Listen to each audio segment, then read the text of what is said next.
Welcome to The Real Study with your hosts, MrSniDBitS. Yeah. I was pleasantly surprised. It's funny, it was fun, it kept the spirit alive. BlackGirlMarvel. I cried laughing. That was hilarious. Tylermakesfilms. It's like so much depth. It's like nowadays it's, you got A shot, B shot. All the movie things. There's some great wide shots in this. JeannineDaBean. I like that there were those kinds of tangible ideas. And me, the Real Study movie voice guy. But this was the first time where I got to see it told in a way where I was like, oh man. Let's go to the poster wall. Hey, welcome to The Real Study. My name is MrSniDBitS, and with me, as always, is BlackGirlMarvel, Tylermakesfilms, all the movie things, and we also now have a new guest, or new host, I should say, JeannineDaBean.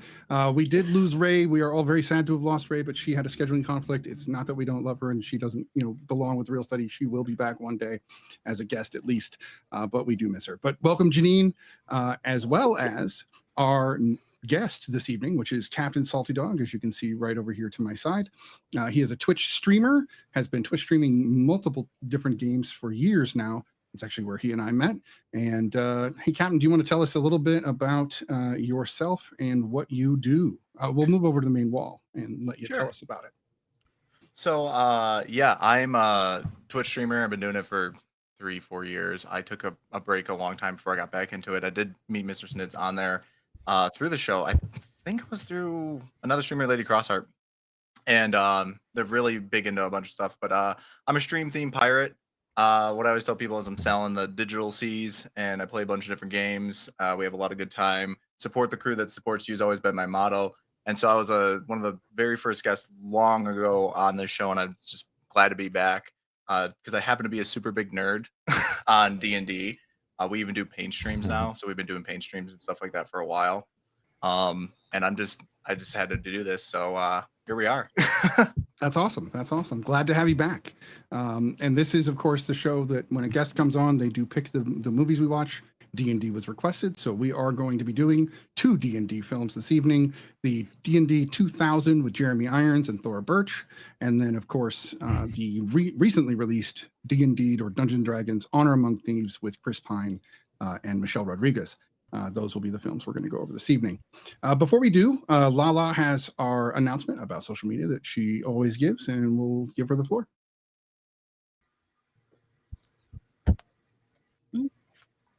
As always, my good people out there, please follow, sub to everything. We are a growing podcast, and we love that you have joined us, whether you are watching us on YouTube or Twitch or on any podcasting streaming site, listening to us.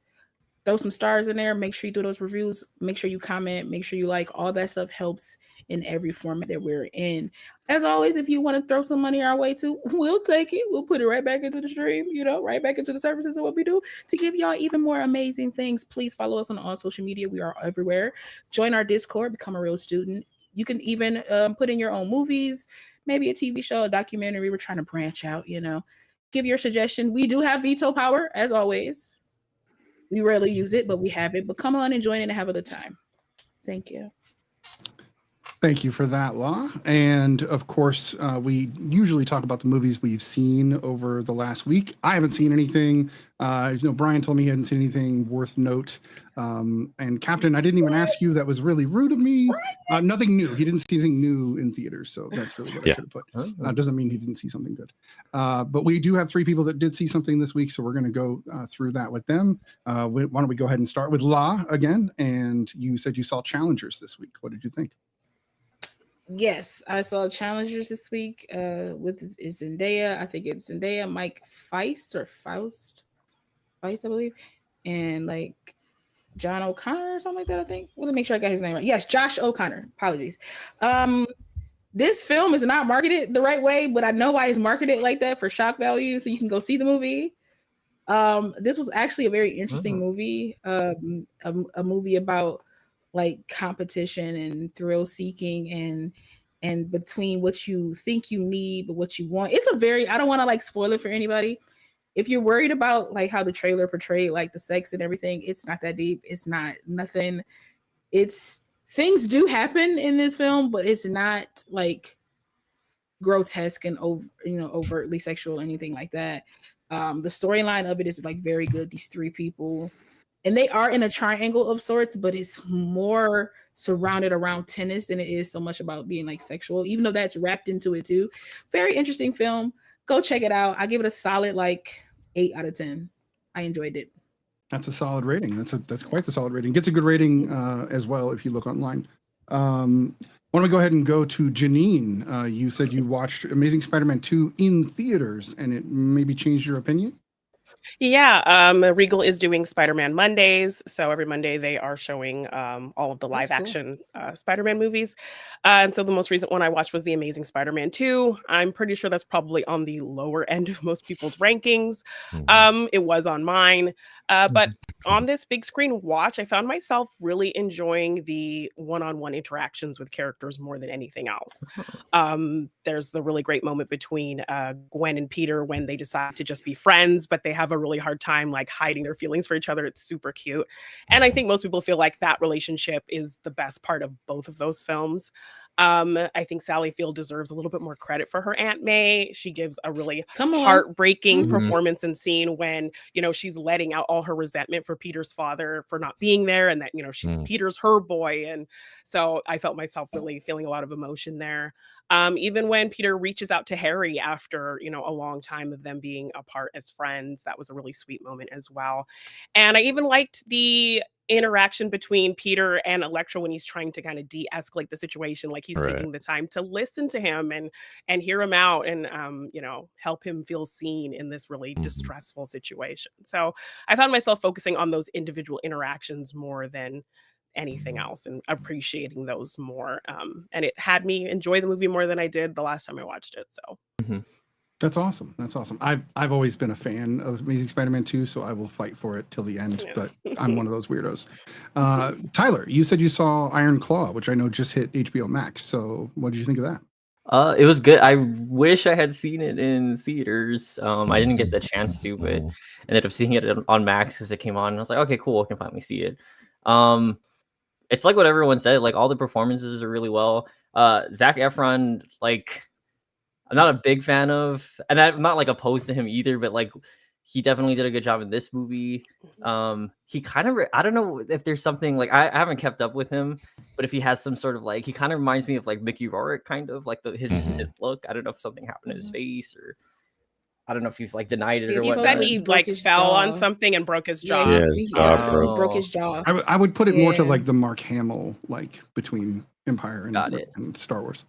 Like, it's not necessarily like off-putting, but it's like, it's one of those like I had to like kind of adjust a little bit. Yeah, he does look different. Yeah, he does look different. Yeah. Besides his massive size. Yeah, also, they're comparing him to really handsome. They're comparing him to handsome human Shrek. Right. Yeah. Yeah, that's fair. Honestly, if they did a live action, he could be cast. I'm just saying, that's very true. But overall, yeah, I think it's a good movie. I definitely feel like it was like maybe 15 minutes too long, kind of. There's parts where I felt like it kind of dragged just a little bit, but like whatever. I think it was just part of like the pacing thing that like I'm just so used to like these like in your face blockbusters. I've been watching them like in a row, so I came to like it's an A24 like movie. It's very just slow like, down.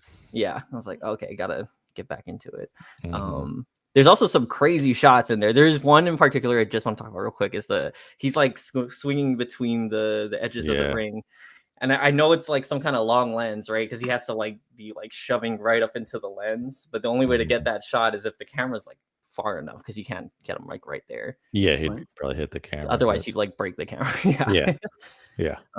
But yeah, otherwise, good. All right, that's awesome. Yeah. I'm looking forward to both of those. I've seen Amazing Spider-Man 2. I do want to put this out there. I know that Janine is, of course, a huge Bridgerton fan. This is something she does TikToks about all the time. Because of that, and because of won't just shut up about it. No, because of the scandalous things that have happened in season 3 that are getting kind of a buzz going about certain scenes, if you will. I'm not going to go into too much. It got my wife going, I need to watch Bridgerton. So she's actually pulled Grey's Anatomy off the shelf and put Bridgerton in its place. So now I'll be watching. Jeez. Well, I hope you enjoy. I'll earn it. to get more movies Right. to watch with Yeah. her. So I'm Is okay with Queen- whatever show she picks. You know, it's that and Is Queen Vanderpump. Charlotte like worth it? Is that like? Do I Oh, need yes, to watch that was- Queen Charlotte? Okay, cool. Yes, really good. And it informs things that happen with characters in this new season as well. So we kind of flash back and forth. So I will let her know that. That's good to know. All right. So that means we're going to move into our movies. There's 2 of them, but there's a lot of us. We really want to cover a lot of ground. So we're cutting things a little short in this part tonight. And we're going to move on to the 2000 Jeremy Irons Dungeons and Dragons. And being that this is Captain Salty Dog's choice, we're going to go ahead and let him go first. I do that to every guest because I like to throw them on the fire. And we'll see what he says. And then we'll give our takes after. Go ahead, Mr. Captain Salty Dog. So it was the 2000s, and this was the best we got. that's the start The of all preference, that. I love it. The preference. It's the 2000s is the best we got. So no, I mean, realistically speaking, it's an okay movie. It's okay at best. As from a lore standpoint of it, as like someone who's like super into Dungeons and Dragons nerds and stuff like that, it's good on the lore. And it has some really subtle nods to things that you would never even like if you were super into the thing. You're like, oh, that thing right there, that's the thing. I'll explain a couple of those. But as far as like movie going, like the first thing I noticed, I literally rewatched it this morning, and the sound on it was awful. I couldn't hear people at certain things. I couldn't understand stuff. People were talking over each other a lot of the time.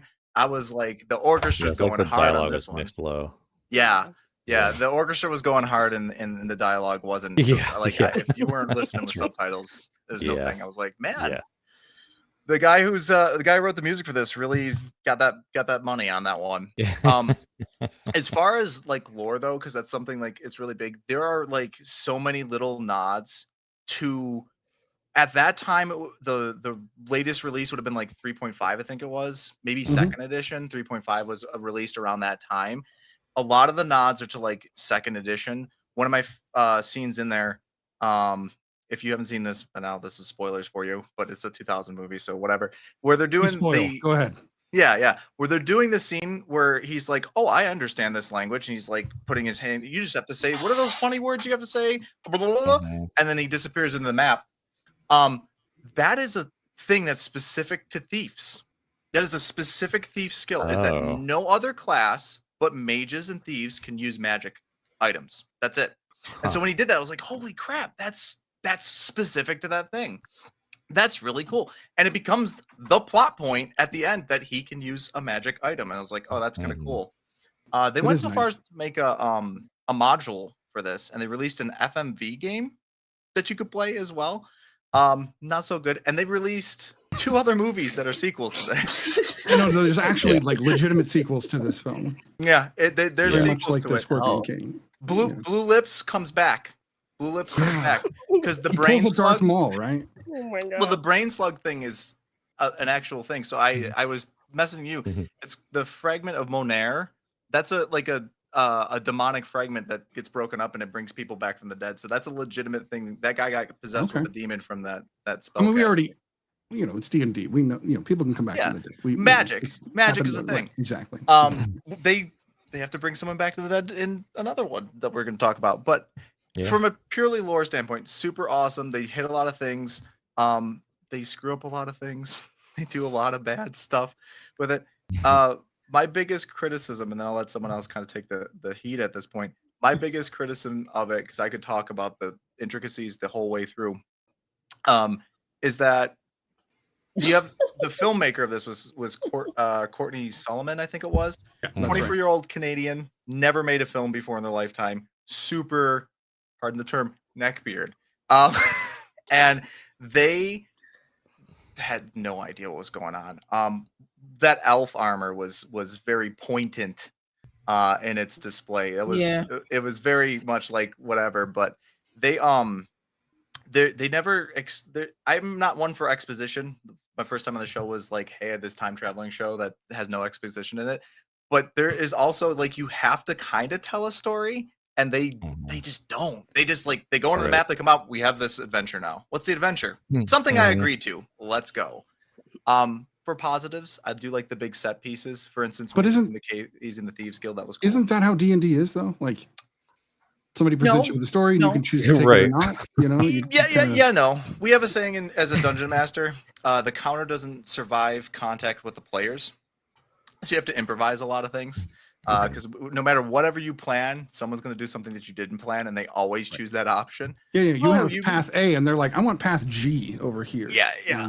Or here's who's this barkeep? Oh, he's a John Jingleheimer Schmidt. He's got a red thing.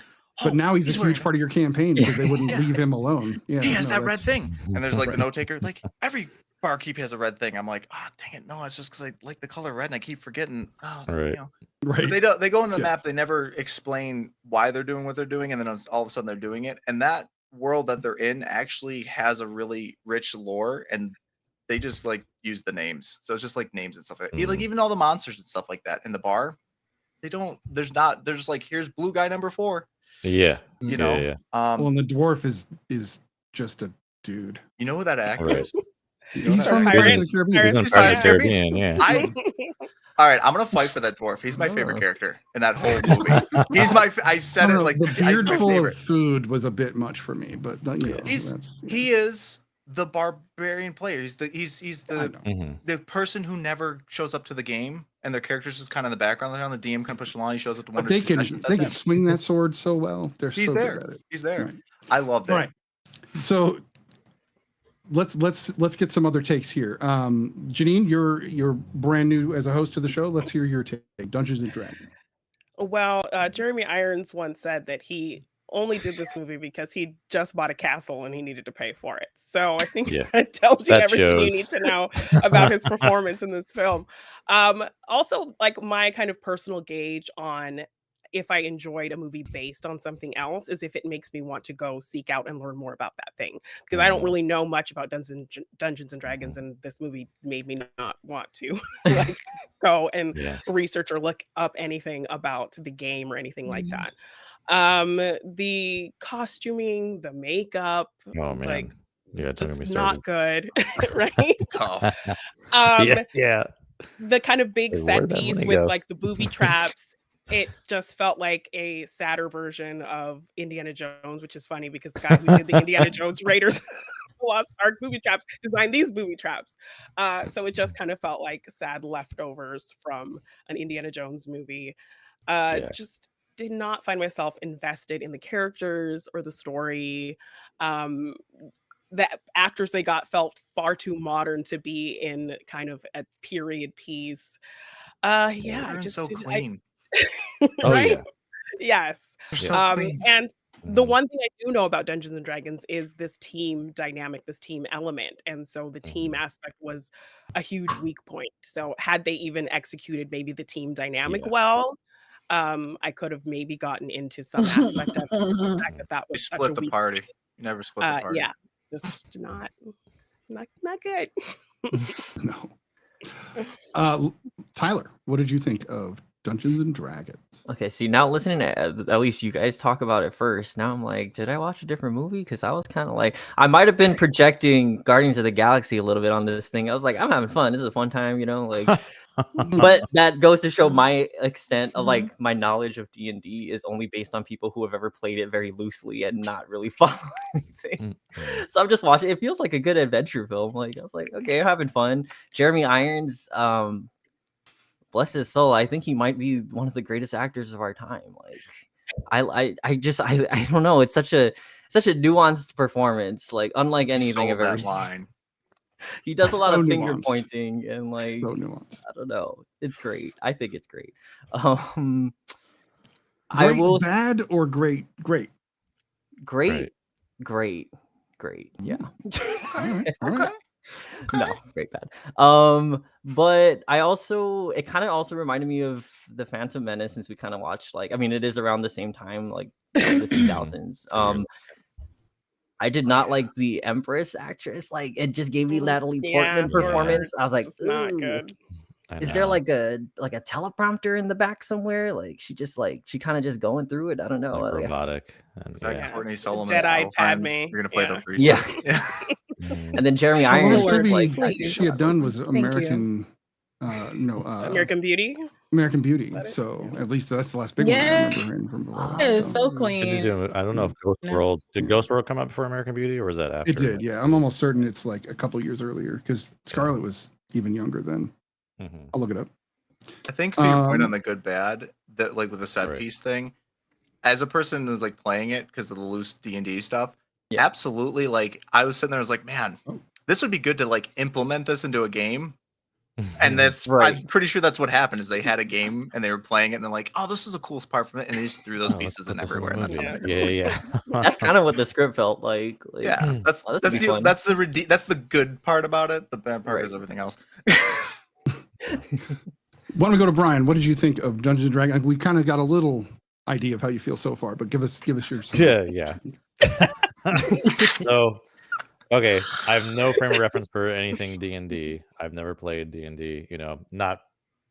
Nothing against D&D. Like I'm sure I'd probably have a blast with it myself. But yeah, but I lived in the basement. I know. Yeah, but I am a big. I always come at things from like I don't care like if it's adapted from another thing or anything. I come at from like a movie perspective, a filmmaking perspective. Like, is this a good film? You know what I mean? And it was the first time watching this one. I didn't want to watch it when it came out back in 2000, and I only watched it because I had to watch it. And it was everything my younger self knew then that why I didn't want to watch it. So that's fair. It was pretty bad. The costumes looked cheap. Like they just looked, and I think I hate to knock like cinematographers, but the thing is, so this cinematographer has done good work, but in this film, it's not good. Like it all felt like a made-for-TV movie or like an episode of an episode of Xena or something. Yeah. I think Xena did better, to be honest. Yeah, Emperor's Camp. Right? But the special effects were very TV. Yeah. But at least like Lucy was dialing it in. World Jeremy was not dialing it in. No. Yeah, it did feel like everyone didn't want to be there. Everyone was just there to like. It didn't feel like anyone had any chemistry to me, and to be fair, when we talk about the other one too, I think that one benefited from this one. They looked at this one and were like, okay, we're not going to do that one. What didn't work with that one? They probably had a checklist on set. Don't do this. Yeah, don't do this. Yes. And I think if I would have been more into D&D and like knew like the lore more, I probably like what Salty Dog mentioned. Like, there's a lot of like cool little Easter eggs in there, that are great. But I didn't have any of that. I was just like, like everyone seemed too clean, like you mentioned too. It's like I got one like for too you. Squeaky clean. Yeah. You say costume design's real bad, right? Here we go. Yeah. Here's our reference point for costume design. Oh yeah.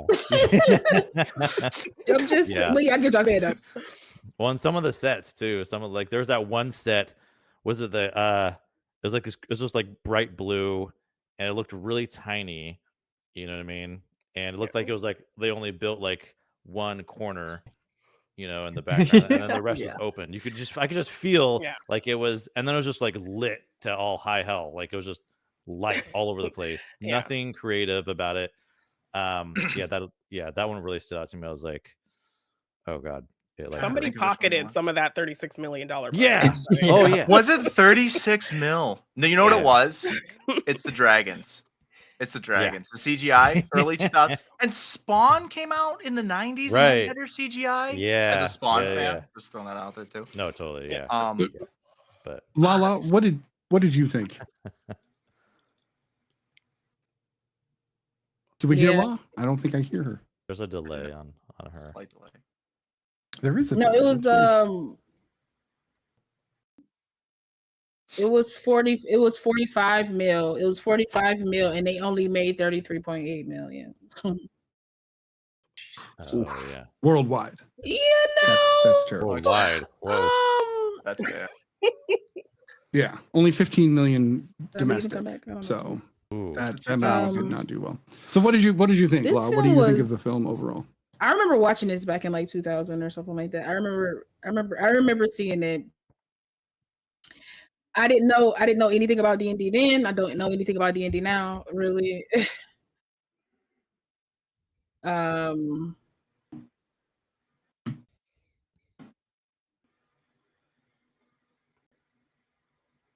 Oh, no. we lost her. Great. Oh, okay. Well, Okay. that's okay. That Well, happens. Well, it we'll was have her that rejoin bad. here in a moment.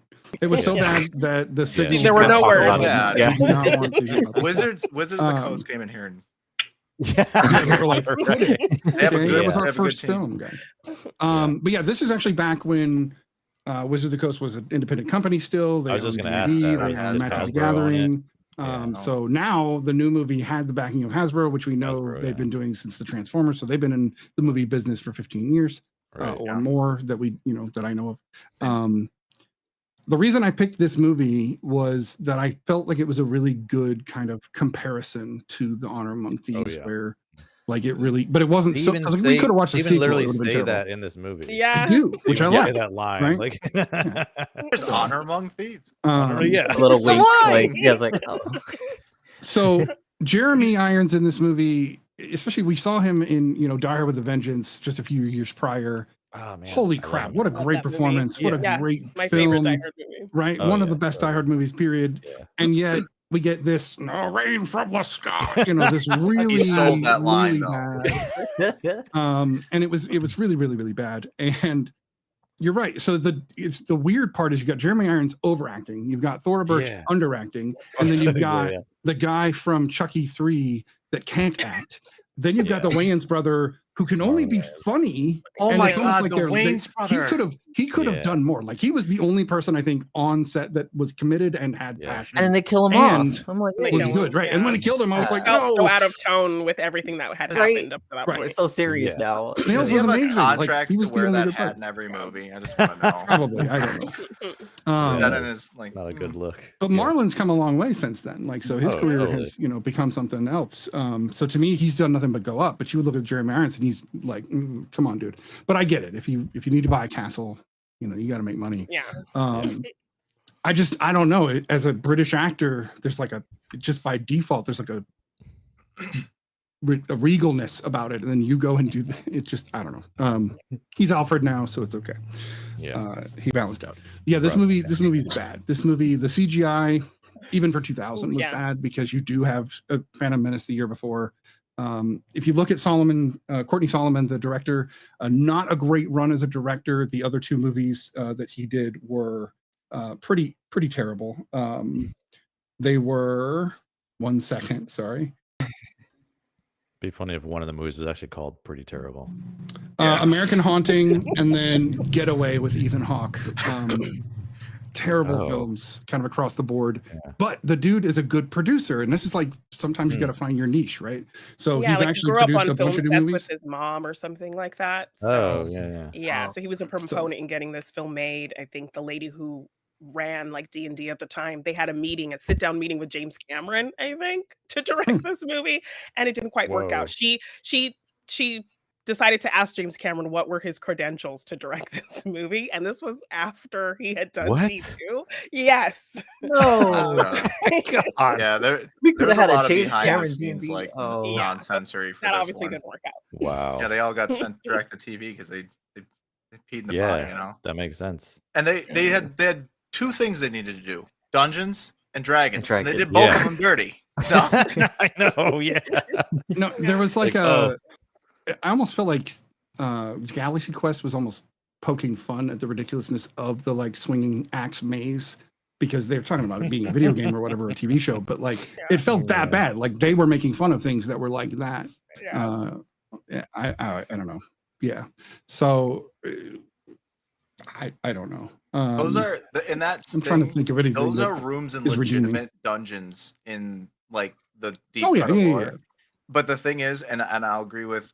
We'll talk about it more in the second movie, but because I feel the same thing about Han Solo, is that my criteria for is a movie good is, does it stand by itself or does it stand on the platform of what it was built on? And this one does not stand on the platform it was built on. As a person who loves it very much so, I'm like, if you didn't know what this was, this is, you got to be 5 to like this movie.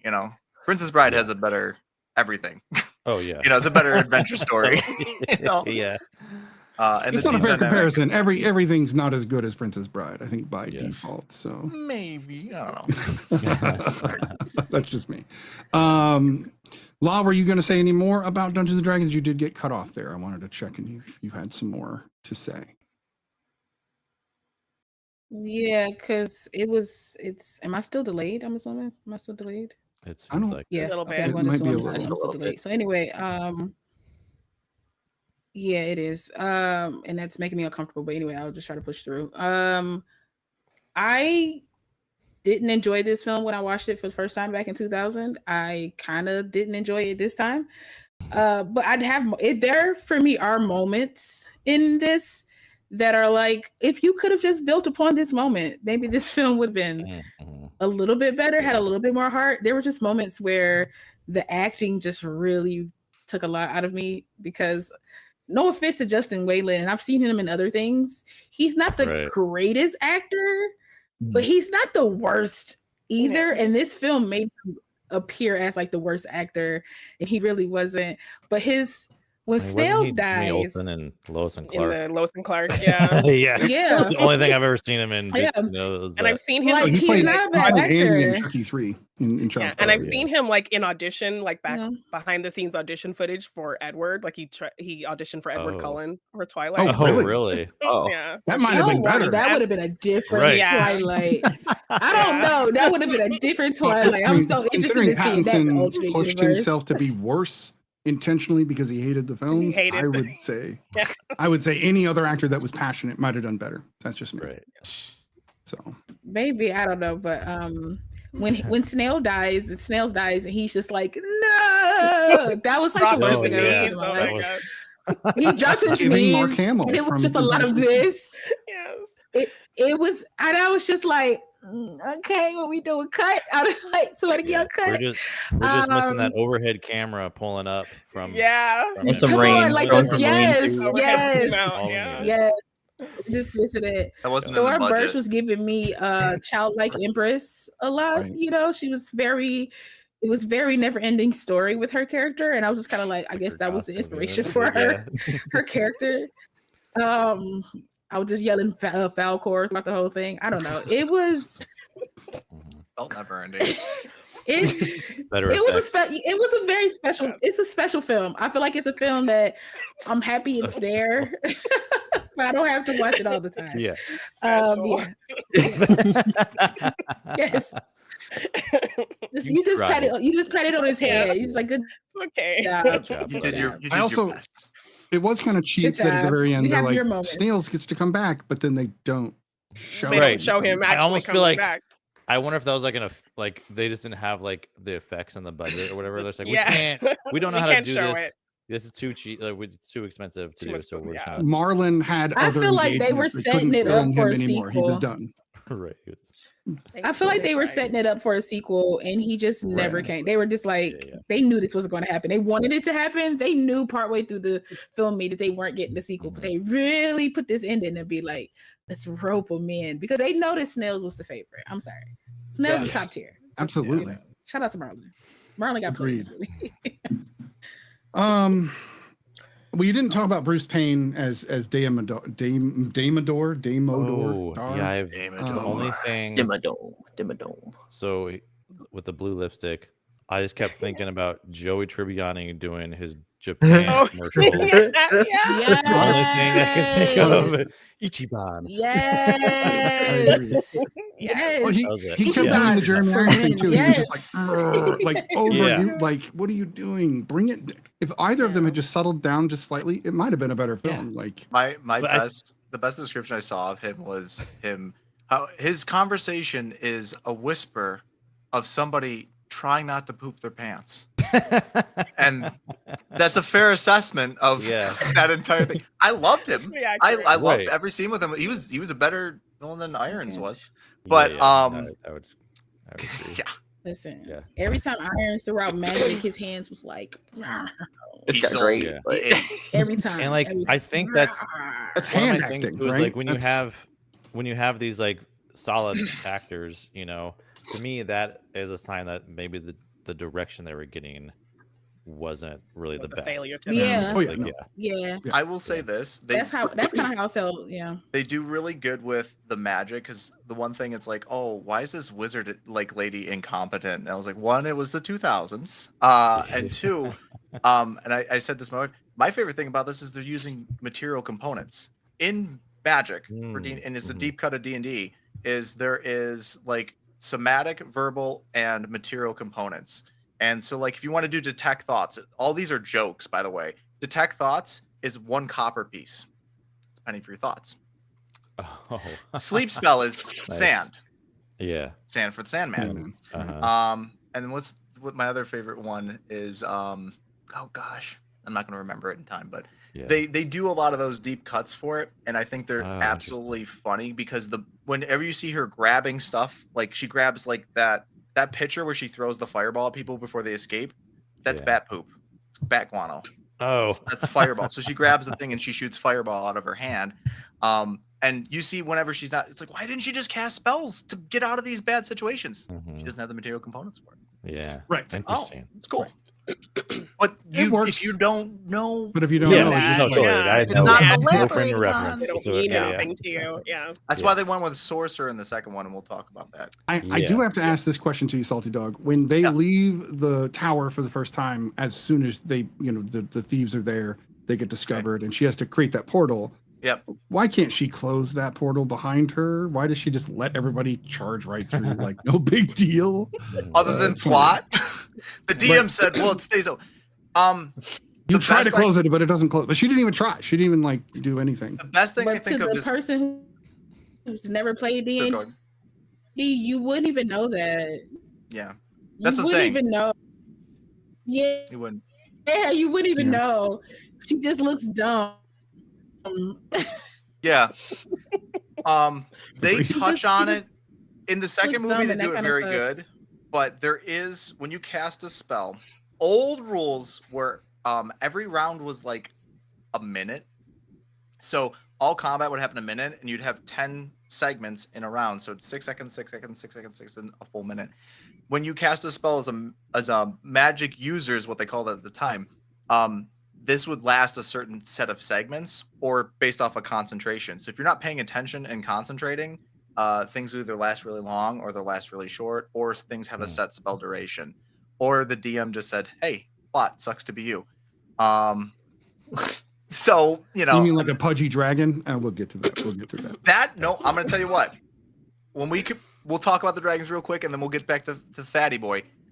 Because the thing that they did dirty in the dragons in here, dragons in D&D, which they screwed up in this entire film, especially when it comes to red and gold, is dragons are named beings. Nothing becomes a dragon, like a full-fledged big dragon with a name, by happen chance. They like have lives. They're very, very intelligent creatures. They're supposed to be very, very, very smart. Like Smaug from Lord of the Rings would be a perfect example of a very smart dragon thing. All these dragons are just like, oh, they're gold and red dragens, and we just use them like beasts. We have a scepter that controls them. Mind control them, and yeah. And even in the canon of that world, because D&D has separate like worlds, like there's the Sword Coast and Faerun and all these, whatever. That's why I say when they did them dirty, because it's just, here's dragons, they're just in the thing, so they just threw a bunch of monsters. You could have replaced dragons with any other monster, and it would be synonymous with the way that they use them. So they did my dragons. Well, that dirty. sucks. They did the dragons dirty. Yeah. Yeah, and then there's no and dungeon. only a few years earlier, we had Dragonheart, which did the dragons justice and better CGI. So Fat Dragon is actually a good thing, and we'll talk about that when we get to it. I like Fat Dragon. Yeah. Any other thoughts about Dungeons and Dragons 2000 that you guys feel needs to be put out in the world? All right. That's what I thought. Skip it and go watch Monsters and Masons with Tom Hanks. That's an interesting thought. Or any other fantasy movie with elves and dragons and such. Go watch Lord of the Rings. Yeah, go watch. I said that. I said that. Go watch Lord of the Rings. So, I agree. Yeah, Snidy's not a fan. All right. That said, we need to rate the film, and this will take a few minutes because, probably not. It won't take long. I don't imagine. Let's go in the same order. Captain Salty Dog, rating 1 to 10. What do you think this film deserves? This is your scale, of course. Deserves 5. 5. Okay, 5 out of 10. It's right down the middle. Again, I am a super big D&D nerd. I love all of the very intricate things, and I could talk about them forever. But they had two things they had to do: the Dungeons and the Dragons, and they borked up both of them. The most important dynamic in D&D is that it is, back then it was a one person versus everyone game. Now it's cooperative, but the cooperative of the party, the tale that the party tells, the things that they go through, is the most important thing. And they split the party a million times. I don't know. I never got invested in an individual character. Yeah, they were just like, again, this feels like somebody who played D&D, took the best moments out of some of their campaigns, vaguely remembered what they were, and threw them together into what they thought was a movie. Yeah. And they just, the person playing that character knew everything about it, and they just knew the highlights, the cliff notes, and that's what they threw in. So it's 5. It's not bad. It's bad. But if you are into that stuff, you can sit there and go, man, I'm gonna steal that and steal that. And steal Real that. quick, can I say something? Yeah, please go ahead. I love Dragonheart, by the way. Can I say something real quick about the actress that played Marina? Yes. You're talking about Zoe McClellan. I think we're going to lose Law again at the way things are going. Since we're not hearing her, I'm going to keep going around the horn here and see if we can get her to jump back in again. Tyler, go ahead. What do you rate Dungeons and Dragons? I'm gonna give it a 7.5 because I was properly chuffed throughout the entire thing. I don't know what to tell you. I know everyone like I was just if I was having a good time, like I know it was bad, but it just there was there was no other like substances involved in your.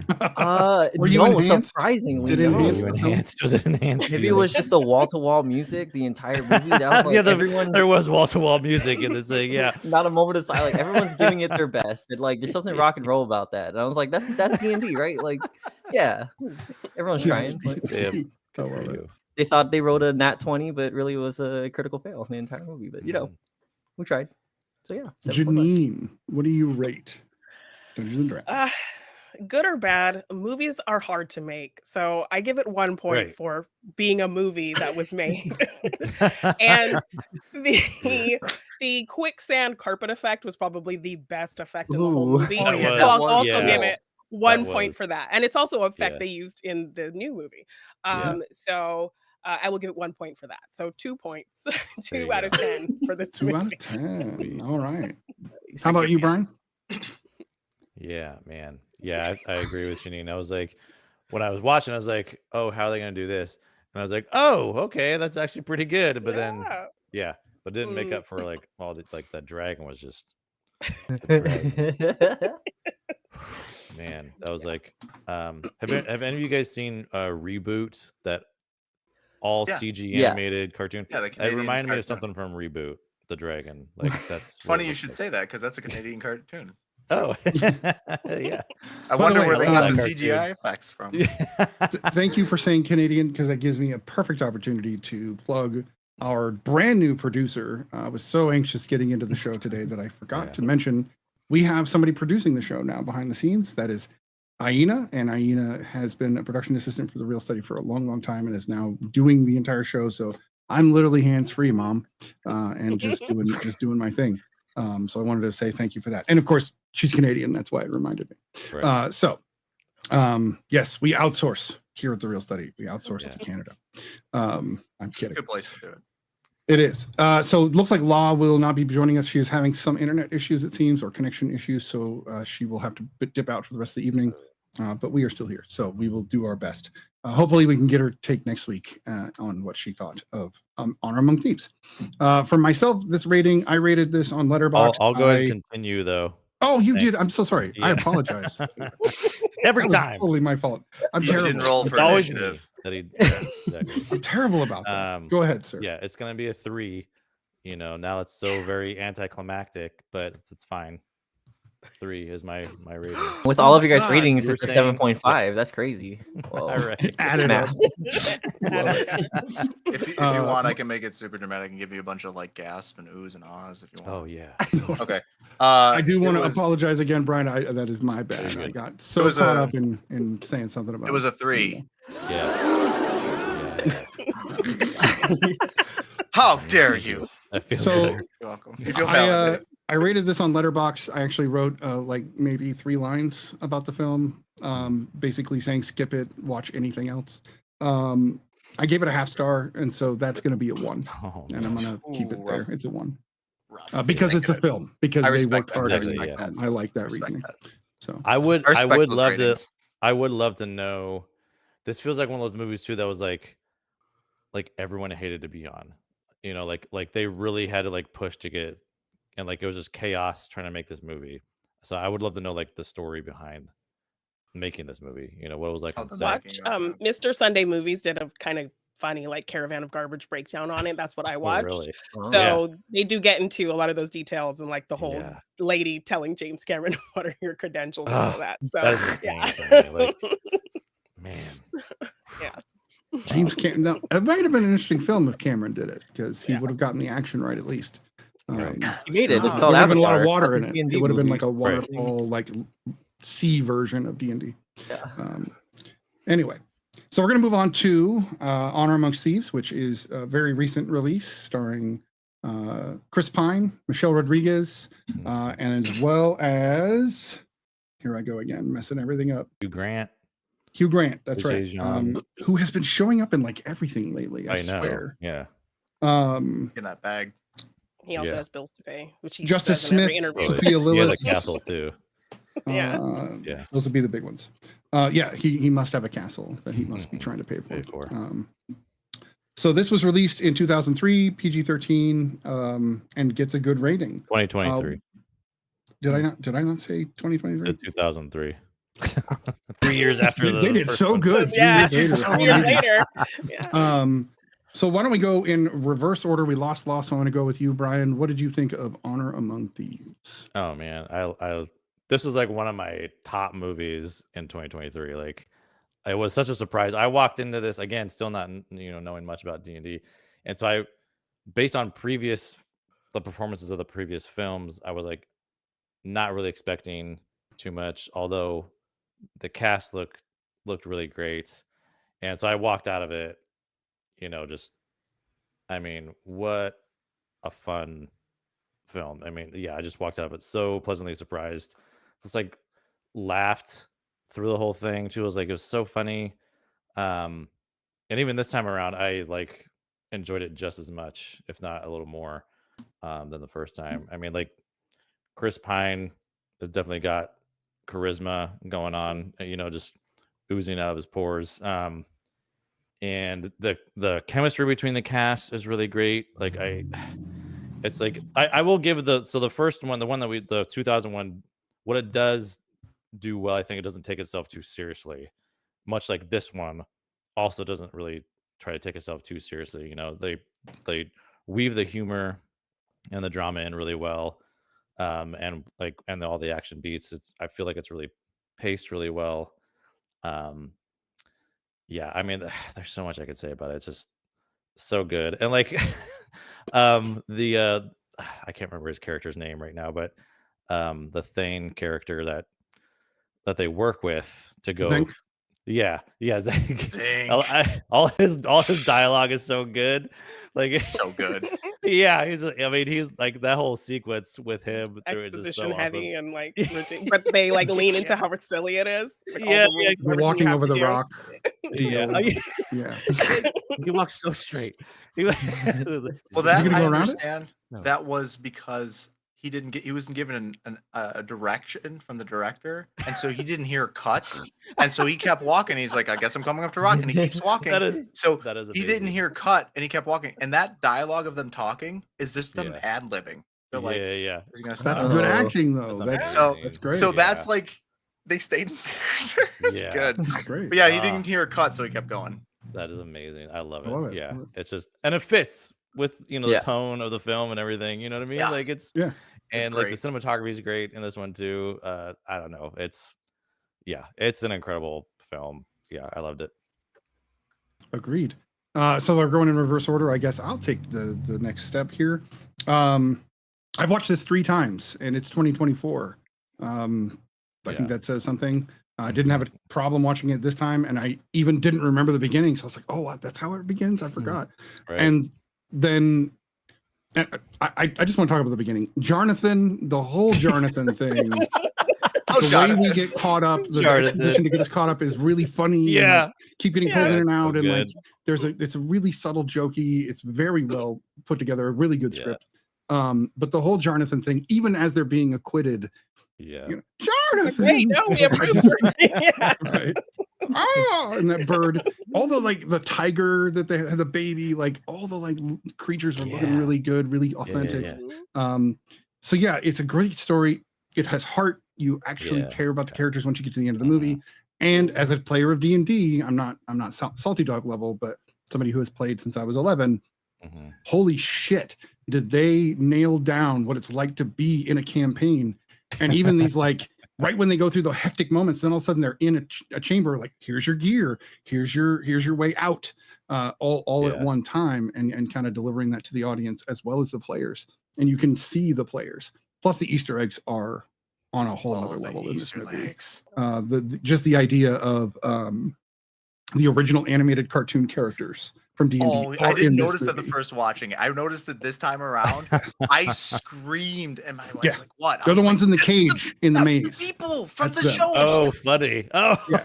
If you look, those are all the original characters. Oh my they even have these cartoon. big thick glasses and everything.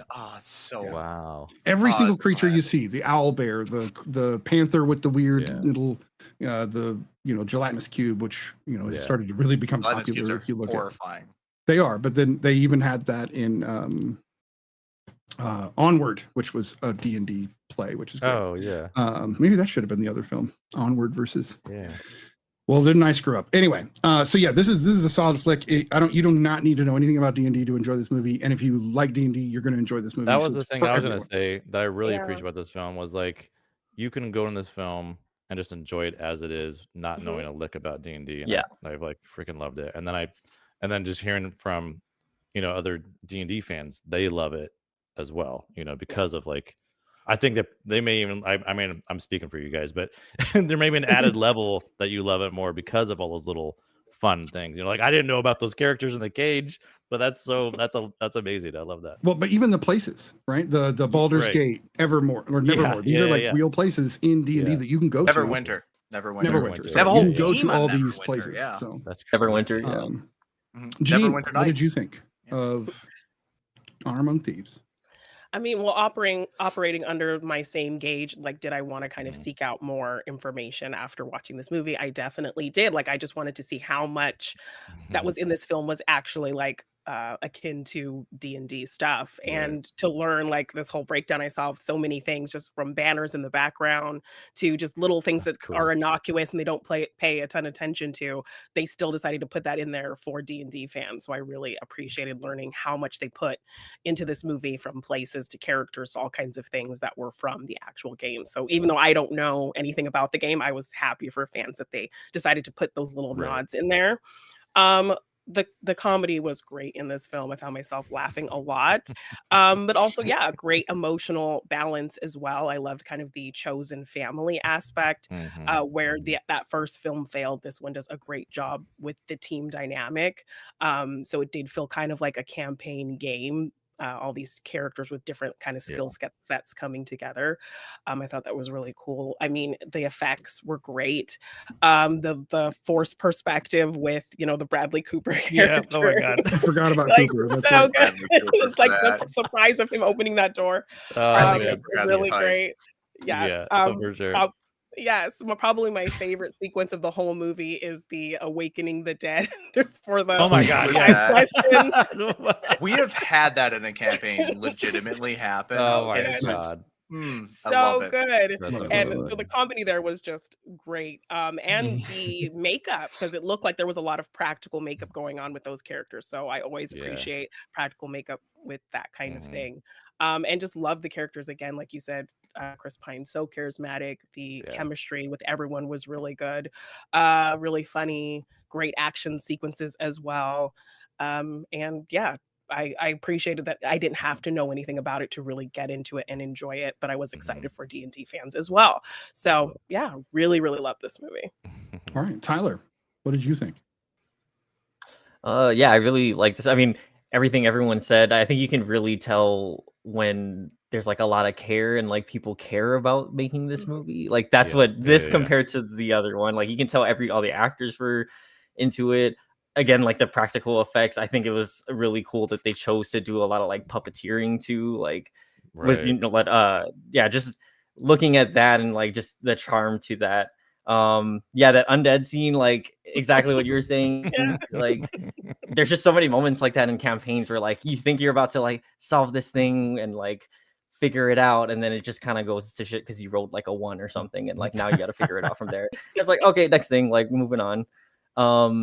And then Captain, you can correct me if I'm wrong, but I did appreciate, like, I think tonally, because like D&D in general, I feel like the world is kind of hostile. Like it gets dark, and there's an element of horror, I think, to this movie that I think was really good. They balanced that out really well. Yeah. Um, It's something that definitely, especially in that area, gets real dark. Those wizards come from first edition, and when it's my turn to speak, I'll explain them. But yeah, it gets dark. Interesting. Go for it, sir. Yeah, go for it. So the Red Wizards of Thay have existed since first edition, and the Wizards of Thay in general, which is why everyone hates them so much, is that they will pursue the school of magic no matter what the cost. So if you want to do evocation, illusion, necromancy, each wizard of the 9 leaders of magic, the 9 schools of magic, is the perfectionist in that skill. So Saz Tam is the Red Wizard. He is the Red Wizard of Thay. They rule over the entire nation of Thay. They enact slaves. You know, anyone who's aware of like the game BioShock, ever played BioShock? Oh, Andrew yeah. Ryan. The pursuit of knowledge, no matter the cost. That is the Red Wizards of Thay. And they even make, and to reference video games again, in Baldur's Gate 3, there's the Necromancy of Thay. It's a book you can find. So Saz Tam, he is the worst wizard of necromancy that ever existed, and so he wants to enslave every person and make them undead, and he's an undead lich himself. And so the fact that they pulled these things from first edition, which have transcended every version of D&D, is just so amazing that they were able to do that and make them what they are. You know, Wish Store Miley Cyrus as the wizard evil lady was amazing in her role. But sure, just the look of just whatever. And when she transforms, it's there's so many. I could say so many things. I could say so many things about this. Oh my god. Talk about Fat Frank. You want to finish your thought on your thing? I just want to step over your Oh no! Oh, I just wanted to actually add on to what you were saying. I think it was actually a good choice that they pulled from like first edition rather than, you know, like 5th edition. Everyone kind of knows it. It's just like bringing something that most people wouldn't know. Again, like, sorry, referencing the Guardians of the Galaxy, but like a property or a version of something that isn't super well known and bringing it back to the forefront. Like, I think that just introduces a whole like new audience and like people to like enjoy D&D. It's so good. Well, you played it, right? You've played it before. Anyone who's played D&D, the first scene in this movie, right? We're looking to get pardoned, right? The first scene in this movie, it is the perfect example of the encounter doesn't survive the contact with the players. You know, at someone's D&D table, they had made this elaborate escape plan. And they're like, and the DM's just like, yeah, I'm going to hand wave and pardon you guys. I'm just telling the back door. They already committed to it. It doesn't matter. We're going out that way. It's 100% true. And that's what they did. They have the Harpers. The Harpers are a very big thing. We see them again in BG3. They're a big group. They're like the secret agents who like keep the world in order in the background kind of thing. You have the Red Wizard of Thay, where they're like the ultimate like bad guys, like they're always bad guys, slavers and evil things. You have the lighthearted thing of the To Speak with Dead, which we've had that happen at tables before as well. I love that every time we screw this up, we got to dig up another body. Like that's just so funny. The attuning to something, that's a great take. All of the monsters. I know people were upset, like, well, druids can't turn into owlbears. Shut up. It's the best we had druid since. can, and that's That not a druid playable can. character. Shut up. In first edition, the druid could, because you could only have one master druid in first edition. Again, they're pulling some deep cuts. The two rust monsters fighting over the lock. So if you don't play D&D, those two monsters in the scene, they're fighting over like a lock. The rust monsters, they eat metal. That's so a funny. great take. The So what about the original brain monsters?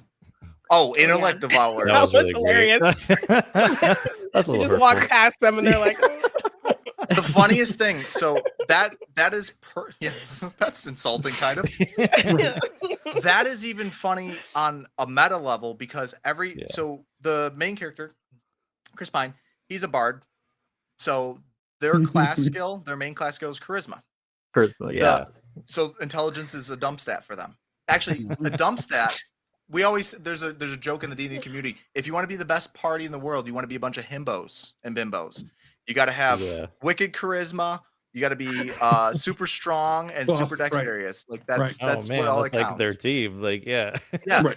Unless you're the wizard or the sorcerer, then you're Right. Sorcerer's charisma. That's why he does Yeah, it. that's right. He's a sorcerer. And so that's another thing. He's a wild mage. That's why all the random stuff happens, because he has no control over his power. He's just imbued with magical power. And I remember in the cuts they were talking, he's like, yeah, so the special effect guy, they did a really good job because I just made a bunch of weird hand motions for the effect that they were looking for, and they had to edit it in all behind it. And he's like, so, you know, it was a good time. And then it cuts to like the special effect guy. And he's like, he's just upset. But they have so many deep cuts. And then to the dragon, the fat dragon. Yeah. That is a named dragon in the D&D verse, and he's known as being a fat dragon because he lives in the Underdark, and the Underdark is like where they keep like there's an abundance of like evil, awful creatures and stuff like that. So the drow and all these other creatures will come in there. So that dragon has set up his cave specifically to just people come in and he just eats them. That sliding thing that he does, smart. Is 100% just like based off of like one of those named. I can't remember his name off the top of my head, but that is an actual dragon that you can meet and fight in the Underdark in one of those settings. And so they just now you could create the characters from this movie, right? You could just do that and run with them and have them that you. They used to have in the other movie with Jim Diamond, which was not so good. There was the sewers of Saldan, I think it. What's the name of the city? It's the sewers of the city's name. I can't recall now. That's a module. That the high level priestess in that one, I should say, she's level 7. That's like nothing. What? She's only level. But like the main characters are these level characters. 3. These characters in Honor Among Thieves have got to be like much higher level. They're not. They're at level least 5. they're at least like 5 or 6 or something like that for sure. Really? But they even for D&D nerds, based off their spells. Even though for the D&D nerds and stuff like that, like the illusion sequence, that's a rule set. That's the concentration. He's like, my foot's stuck. He's not concentrating. So it's like that's why I he love screws that. up. Is the funniest moment. Oh my god, that killed me! Like in the theater, I was like, "What is going on?" Right? Like, I did not expect that. The eye of melting his face was perfection. Oh damn! It was beautiful. So well done because they just hit all the right notes and they made it about the people. Because D&D, for those who have never played, it is you are an author as the DM telling the story. So just like the director's making a movie, he tells people, hey, this is my story, this is how I want to do it. But the players make that background and move things forward, and that is what really drives the story forward.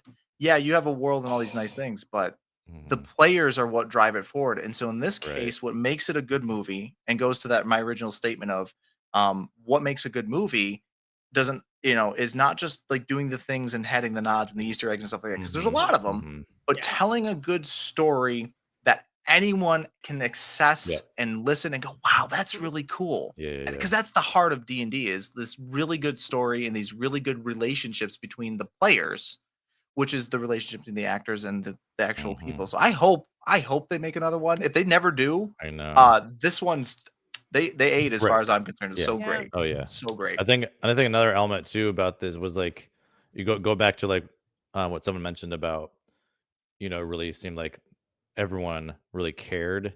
Like Chris Pine was an executive producer on this, so he had some skin in the game for this, so he really was a kind of a driving force behind the film. And like I think another good thing they do is they use those elements that are like kind of nods, like you mentioned the attunement.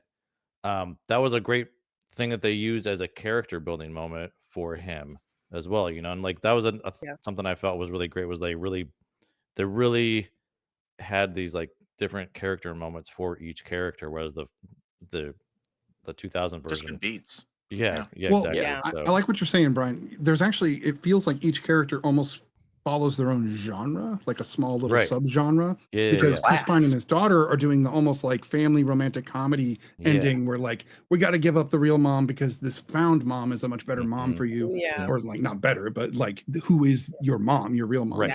And You then know is your mom. yeah, each of the characters kind of has, I guess maybe Doric They doesn't hit have all it, of their but, backstories. but they did touch into their backstories. Yeah, exactly. Yeah. Which I really liked. Yeah. it was- I just realized who directed this. Have you guys ever seen Waiting? I assume everybody here's seen Waiting Mhm. Yeah. with Ryan Reynolds. The guy, Mitch, that doesn't talk the entire movie, directed this movie. Yeah, I want to say he did some D&D like promos for this movie with the Freaks and with his past Freaks and Geeks cast. Yeah, because he was on nice. Freaks and Geeks. Yeah. Yeah. Oh wow. Yeah. So he's It's got a just wild so career good. because he's definitely moved away from acting and jumped fully into Yeah. directing. So I would like to see a sequel to this movie. I don't think we're going to see one just due to its domestic box office being less than 100 million. Right. It did make money. It did make some, but that could have been the marketing, and they could And it be got like good right on the line. reviews, yeah. So I don't know why it just and it's the thing. I was like, I don't know why it didn't hit those beats. Like, because again, generally, it's just you don't have to know anything about D&D. It's a good fantasy story.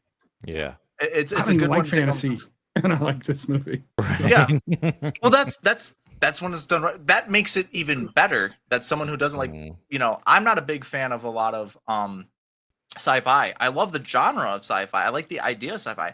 I'm not a huge fan of sci-fi movies. Like, I didn't like the Star Wars movies. I watched them way later in life, mind you, but I didn't. But Han Solo, I loved Han Solo. The Mandalorian, I love the Mandalorian because the story beat is that they follow this character who is just this force of charisma to move things forward, and that's what sells it for me. It doesn't matter that it's a whatever, because I love the old Kurosawa films, which is what a lot of the Star Wars films mirror. I love those, but there's for some reason when it's done in the Western style, I'm like, I don't know why I don't. Because you like Westerns. You like Westerns. So That's what it boils down to. But again, I don't like Westerns, and I like The Mandalorian. I like Han Solo. Right. It's the characters. They blend my favorite genre with those elements that are good from those other genres, and I think it works. I just don't like dusty roads with horses. I think I just get tired of it. I don't know. That's just And my wife said it because she does not like Chris Pine's lips, and they make fun of his lips in this. And she's like, "That's my that's my so thing." good. That's so She's funny. like, he has really What's wrong with my ridiculous lips? Like, now I It's do too want to big talk for your face. We and haven't she mentioned loves that the Michelle. female actress in this is interesting, Right? Because the librarian in the 2000s, it was the 2000s. Like, oh, my glasses fell off. Yeah. Oh. Yeah. Whatever. And then that's the entire thing for there. And this one That's is what like, oh, and she's just. I like, wanted to mention that Holga as Michelle Rodriguez. Like, Oh my god.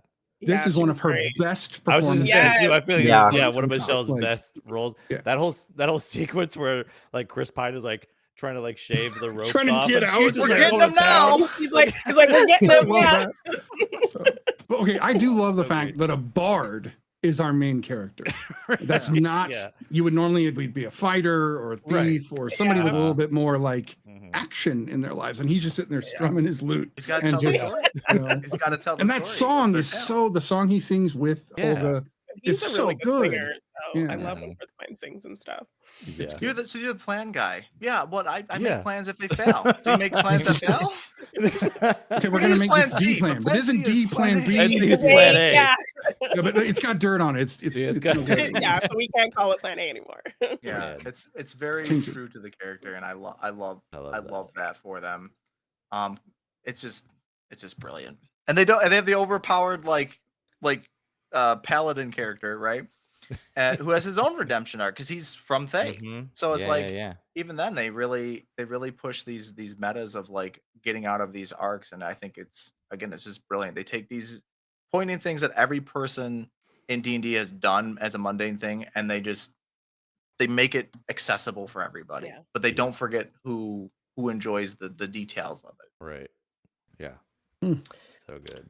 This makes me ask this question, and it's totally unmovie related, but I think it's movie adjacent. Do you think they'll get to a point with the AI they're doing that people will be able to create their own D&D narratives where it'll create their own video of what their campaign is like so that they can just watch it? So you see the thing behind me, right? One of the things I've been playing with recently that's absolutely horrifying. I want to quantify it by saying this. I am, among other things, a musician. I play many, many, many instruments, and I've released an album before. I recorded one at the Google Studio.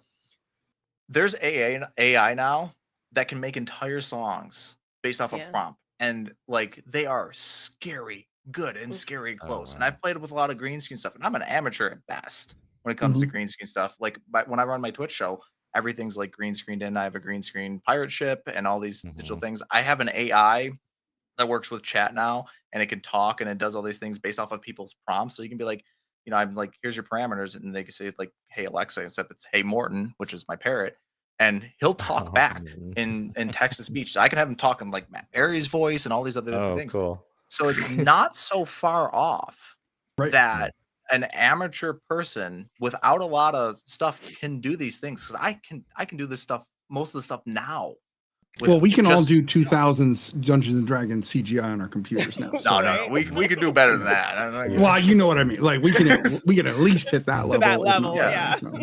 But yeah, I fully believe, because I am my part of my other job is I'm a private investigator. I have to look into videos and whether or not they've been doctored and metadata and whether they're deep fakes and things like that, because that is a real scary thing. And most of the people who, you know, work in the same field that I do in private investigations, they're old dudes who were used to be ex-detectives.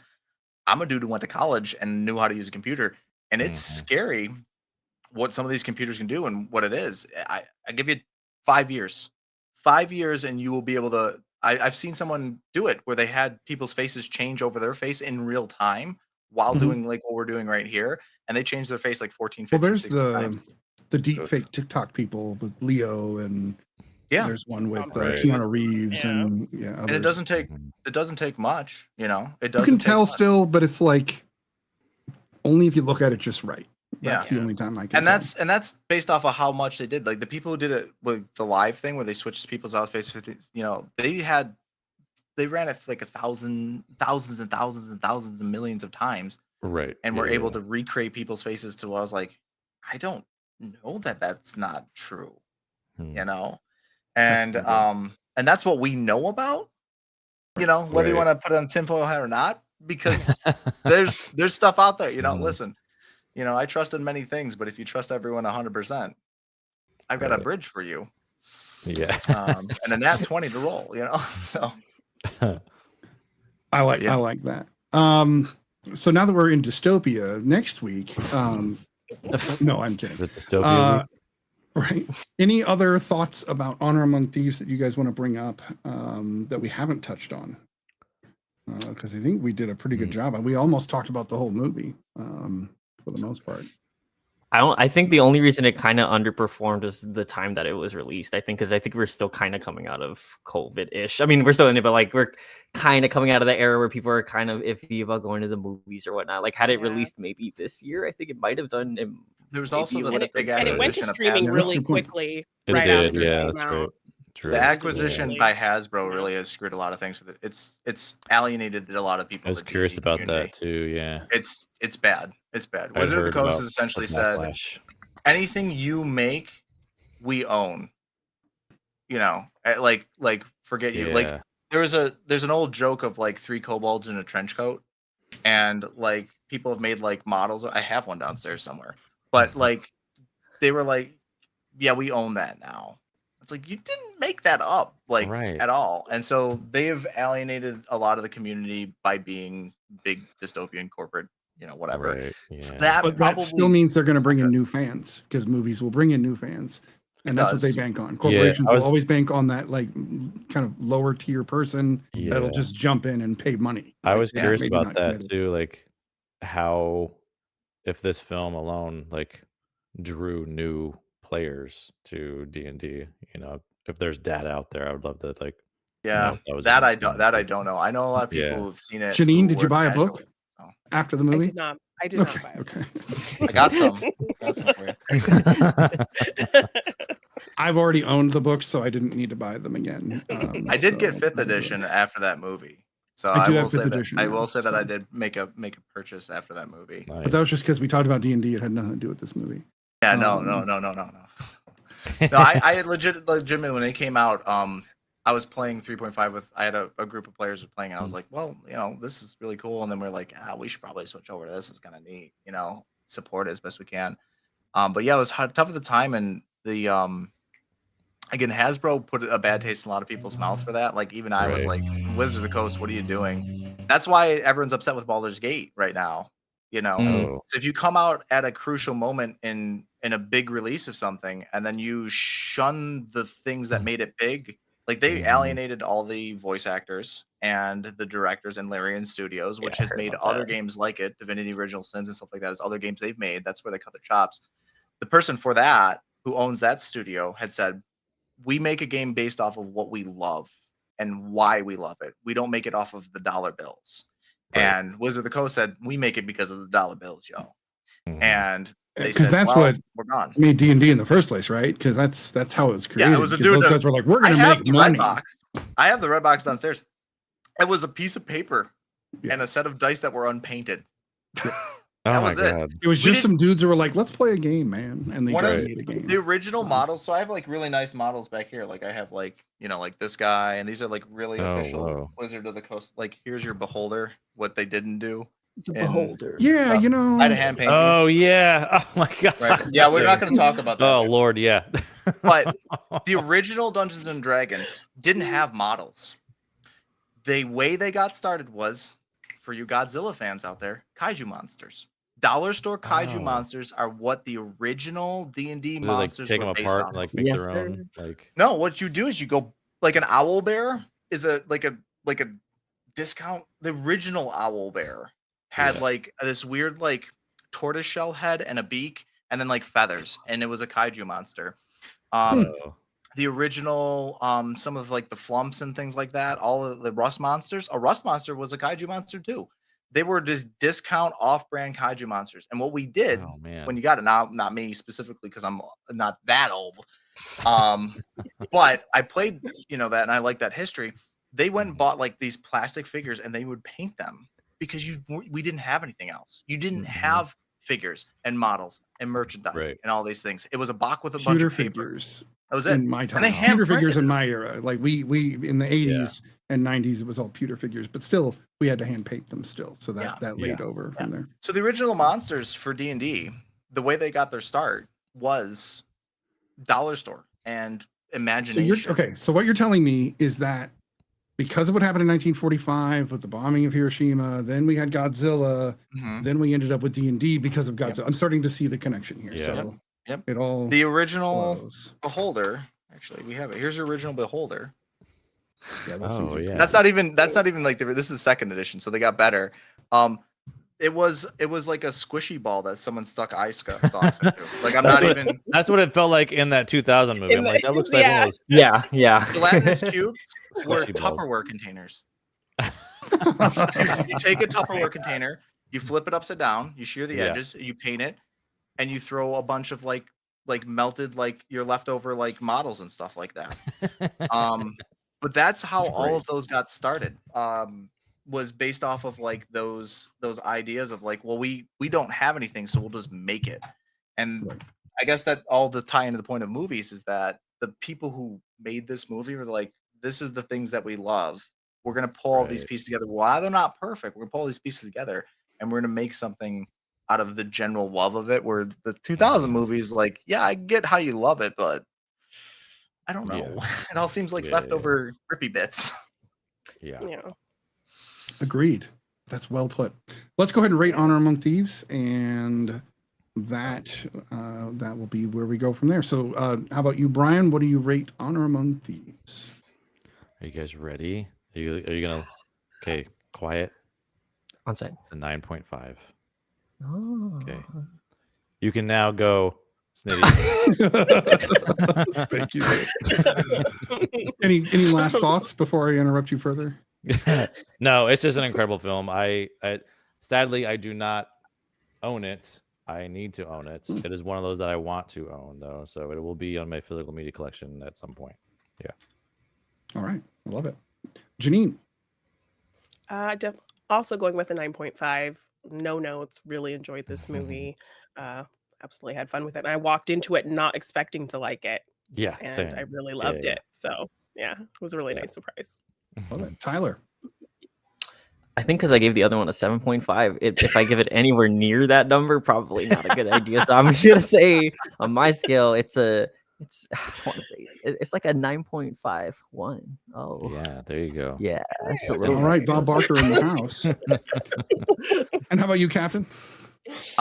In the tradition of D&D, I'm going to say it's a crit success, and it's a 20. It's a 20 on the die. It's 20 on the die. I love that. It's I could not. You can get. Yeah, I could not be happier with the movie. As someone who's a big Love fan, that.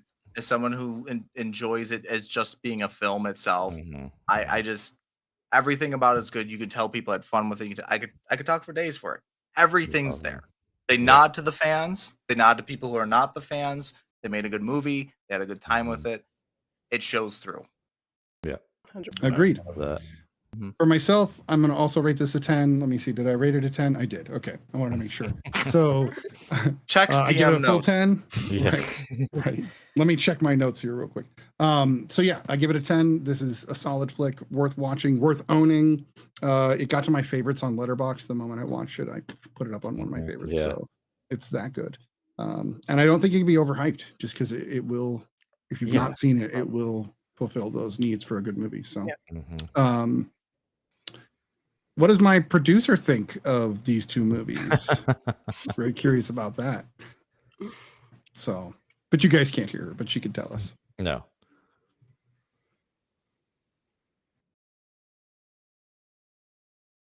Disappointing. The dog slept in the entire movie. The dog slept through the entire thing. Yeah.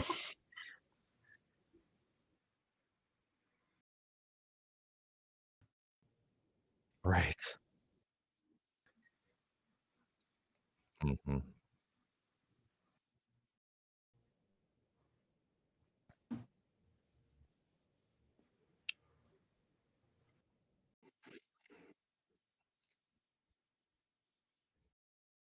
Mm. Like a reverse M. Night Shyamalan with Avatar kind of situation. Kind of, yeah. It's just a little research, just maybe just a little bit. Yeah, it goes a long way. It really does. It really does. Maybe have a consultant on the set that Right.